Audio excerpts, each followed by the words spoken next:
Hi everyone, my name is Stephanie Ramos. I am the wife of Eddie Ramos, who is the youth director here at New Hope Ministries, and I'm just going to share a short passage with you this morning that's been really meaningful to me over the years. When I first discovered this passage, I was at the prompting of a friend back about 8 years ago, right before I actually went out to the mission field, and it came at a very timely season for me, I guess. It's something that I've returned to multiple times, and so I wanted to be able to share it and hopefully maybe encourage someone else, because it's been very encouraging to me as I've tried to grow and tried to serve in the church, and as I've tried to understand my place. So it's going to be in John 21. And I think it's really important, I've learned when reading the Bible, to kind of contextualize where you are.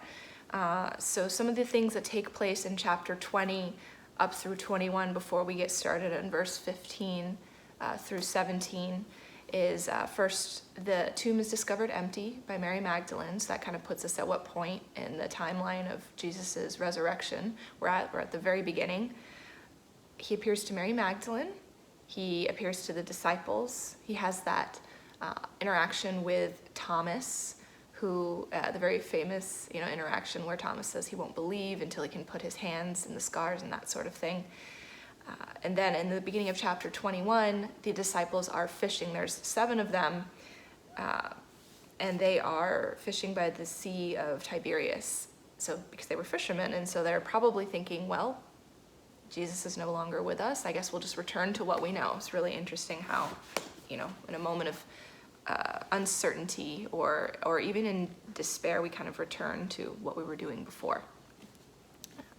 So they see that Jesus is standing on the shore and the disciples are speaking amongst themselves, and Peter gets so excited that he jumps into the water and runs out to meet Jesus, and then they all end up having breakfast together on the beach together. So Peter's really interesting to me because for many years I did not like him. He was my least favorite disciple because he denied Jesus, and he seemed like he was always doing the wrong thing. He's always was speaking out of turn or acting in a passion, cutting off the ear of the servant, or telling Jesus, no, you're not going to die, don't say that. He always seemed like he was the disciple that said the wrong thing and acted really quickly without thinking. And it's funny because when I was younger, I really did not like him, especially because he denied Jesus. And I feel like as I've gotten older, I've grown to be a bit more compassionate towards him, because in some ways I feel like I see myself in Peter. Sometimes my passion gets the better of me. I act or speak impulsively or, with perhaps good intention, but I really should take a moment to pause, reflect, allow God to guide me through something. So I felt a lot closer to Peter, and especially once I studied this passage, I felt very encouraged by this. So we're going to start in verse 15. This is also taking place, of course, after Peter has denied Jesus 3 different times. I feel like the number 3 is very interesting because 3 times he had 3 opportunities to at the very least acknowledge Jesus, and he didn't take those opportunities. So now we see an exchange of 3s again. And so I'm going to read these verses and then I will break it down bit by bit. So verse 15 says, when they had finished breakfast, Jesus said to Simon Peter, Simon, son of John, do you love me more than these? And he said to him, yes, Lord, you know that I love you. And he says to him, feed my lambs. Then he said to him a second time, Simon, son of John, do you love me? And he said to him, yes, Lord, you know that I love you. And he said to him, tend my sheep. Then he said to him a third time, Simon, son of John, do you love me? Peter was grieved because he said to him the third time, do you love me? And he said to him, Lord, you know everything. You know that I love you. And Jesus said to him, feed my sheep. So this passage was really interesting to me. I think the first time I read it, I might have been a teenager. And it was a very confusing exchange to me because I didn't understand why they would repeat the same question 3 times. And this is where the value of actually like studying the word comes in. Because sometimes things can be difficult to perceive on face value, and we need a little bit of time asking God to reveal things to us and to like put on our study caps and really see what's being said. So I'm not a Greek scholar, but I do use Strong's Concordance when I come across passages that are confusing or tricky to understand, because sometimes contextualizing things in their Greek or in their original language is really, really helpful. Sometimes things we translate into English don't directly translate, or there might be, another meaning for something. So the first question, we're going to talk about 2 different types of love. So some of you may be familiar with the concept of agape love, which is this unconditional love that God has towards us. That's used a lot of times when it talks about the love that God has for us, the love that God has for the earth, for God so loved the world, agape, unconditional love.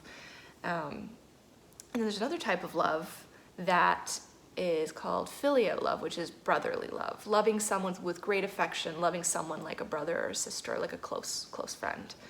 That's not necessarily the same type of love as agape love, because agape love is this unconditional love. So I went through this passage at the prompting of a friend to look into this back 8 years back. And so when I studied it, I found that there's actually the two different types of the word love are being used here, which makes it very interesting. So the first time Jesus asks Peter, do you love me? He says, Peter, do you agape love me? Do you love me without condition? Do you love me fully? With the strong purity, basically, like loyalty, no wavering, unconditional. There's no conditions on this. And Peter responds to him, he's like, yes, Lord, you know that I love you like a brother. He didn't use the word agape, he used the word phileo. I love you with great affection.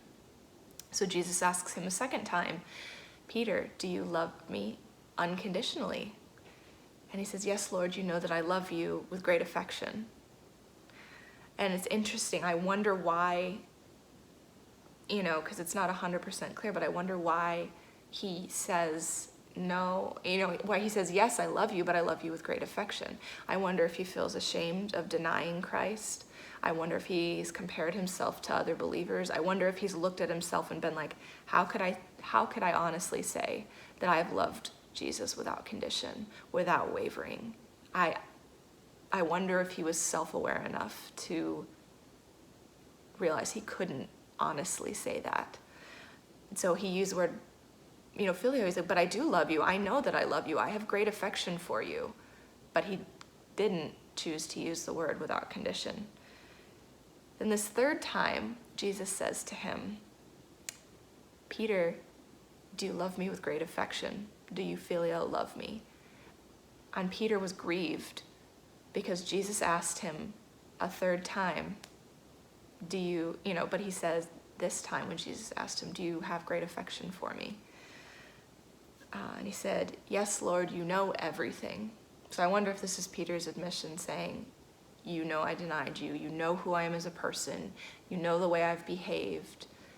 You know that I have great affection for you, but you know all this other stuff about me as well. The interesting thing for me as well is each of these times, regardless of the question that Jesus asks, and even though Peter's response didn't change, I love you with an affection. I love you like a brother. I have feelings of fondness and tenderness towards you. He gives him the same commission each time to feed my lambs, to tend my sheep, and to feed my sheep. He says that 3 different times. This passage has been, first of all, it made me think for a very long time. I was like, how strange that, Jesus himself would ask if you have unconditional love for him. I'm like, he must know that Peter couldn't have unconditional love for him. I wonder why he asked him that way. I wonder if it was to have Peter understand, like come to terms with, no, you don't love me unconditionally. I wonder if that was part of his journey. I wonder if that was part of what Jesus needed him to realize for him to go forth. Maybe he needed to be released from this pressure of loving God and without condition, of doing things perfectly. I hope what I'm trying to communicate will come across, because I'm not at all saying we don't have to try, we should bring God our best. We should strive to be more like Jesus. We should be holy as he is holy. So I'm not at all trying to negate that. But I know for myself, again, this is where I feel similarity with Peter. He was so passionate. He wanted so much, I think, to do the right thing, to say the right thing, and he would just kind of run ahead and maybe misspeak, or he very, very clearly and pretty publicly failed to show the unconditional love and unconditional faithfulness to Jesus when he denied him 3 times. And yet, Jesus gives him the same exact commission. He says, do you love me without condition? I love you with great affection. Well, feed my sheep. You can serve me in this way. You can give to others. You still have your place here. And even the last one, he's like, okay, well, do you love me with great affection? And he's like, yes, I do love you with great affection. And he's like, okay, then you can feed my sheep. The calling or the ministry or the commission or my place or my position before God, it doesn't change because I have failed to love him unconditionally. Because I have. We all have. And I see in my early journals and even in my heart now this striving, and I think it may be true for other believers as well as myself, but this striving of, if I could just love God enough, if I could love him unconditionally, if I could reach this level of, I don't know if it's perfection, performance, but this idea of I should attain this level of unconditional love. And I wonder if in this passage, if Jesus took the time to talk to Peter and be like, you need to come to terms with the fact that you do love me with condition. You are a human being who couldn't love me unconditionally.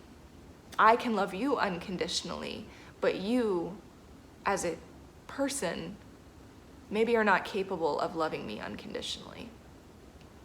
But do you love me with affection? Do you love me like a brother? Am I valuable and esteemed to you? And in this imperfect way that you're able to love, do you have that for me? Do you love me in that way? And Peter says, yes. And Jesus says, okay, feed my sheep. And to me, that is really encouraging. And I feel like it releases a lot of pressure of trying to strive to reach this level of, I have to love God unconditionally. I have to never fail. I can never waver. I have to love him as he loved me. And it's like, we can't possibly reach that level. And I think Jesus understood that. And I feel like in this passage, what he's saying to Peter, what's releasing him to be like, you can be in relationship with me. I know you don't love me unconditionally, but I love you unconditionally. And if you can bring me the most you can bring to me as a person, as a human being, if you can bring me that we can work with that. And for me, that's been really encouraging. And it's so funny because I first read this, like I said, before I went out on the mission field back in 2012. So I was 21, I'm 29 now, and this passage is still so relevant for me. Even being in youth ministry, being in any kind of ministry, really, we think, maybe you don't think, but I think I'm always wondering if I don't know if I've loved God enough. I don't know if I've served him enough. I don't know if I've done enough. And Jesus is saying in this passage, he's giving us a chance to come face to face with the fact that we love God with condition. But if we love him in the way that we are able to, as finite, limited humans, and we come to him that way, that's enough. He can work with that. He can work with us. He can bring us in with that. And that there's work still to be done, that there's ways that you can minister and serve. It's interesting to me that Jesus doesn't say to him, well, since you've been conditioned with your love, and you can't say that you've loved me unconditionally, you really can't be in the church. You really can't be a part of this like grassroots ministry that we're starting here. You really should stay away from people and work on yourself. He doesn't say any of that. He's like, the commission has stayed the same. Your calling and your work is still the same. And I just think that's amazing. That's so encouraging. I'm actually feeling, I'm feeling encouraged just like thinking about it right now. But it's really amazing to me that something that is profound to you, 8, 10, 15 years back, that God can make it new and fresh a second time. And don't take my word for it also on this passage. If at the very least this little section sparks you to think, I'm not really sure about that, I want to look at it for myself, I would encourage that. Something I've always really respected and appreciated about Pastor Grant is over the years, he's very vocal at the podium of saying, you don't have to take my word for this, you can study it for yourself. So at the very least, if me sharing this sounds, and I hope it's not, I hope I've not spoken amiss, but if this sounds like, I'm not really sure about that, and it gets you to like study this passage, good, that's a success. So I really appreciate the opportunity. I appreciate you all taking the time to listen, and I hope at the very least that this inspires you to get in the Word, look at things, and ask God to reveal things to you and to show himself to you. Don't think if you ask God honestly to reveal himself to you that he's going to hold himself back. So I appreciate it, and I hope you all enjoy the rest of your week.